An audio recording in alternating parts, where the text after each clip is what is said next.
सवारी हो दुर्गा दुर्गा महारानी कौना हाथ लेली मैया तीरिया धनुषिया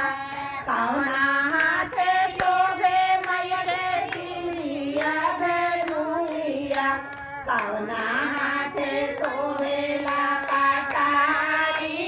हो ए कटारी हो दुर्गा महारानी कौना हाथ शोभेला कटारी हो दुर्गा महारानी पाए हाथे शोभे मैया तीरिया धनुषिया बाए हाथे शोभे मैया तीरिया धनुषिया अरे दाएं हाथे शोभेला कटारी हो ए कटारी हो दुर्गा महारानी दाएं हाथे शोभेला कटारी हो ए कटारी हो दुर्गा महारानी कहेला मैया हाड़ा हई दानी कहेला मैया हाड़ा हई दानी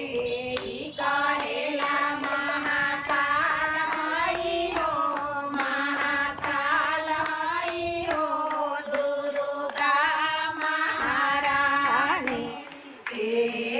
कहेला महाकाल हई हो महाकाल हई हो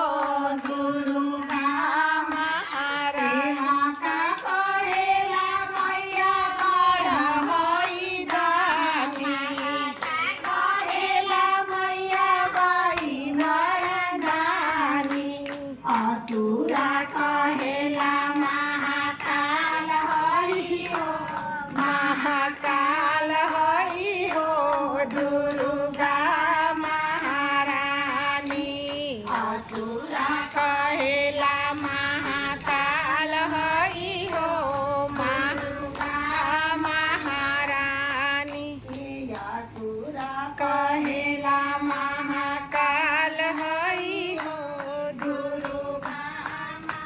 बाघावा के कोई के सावा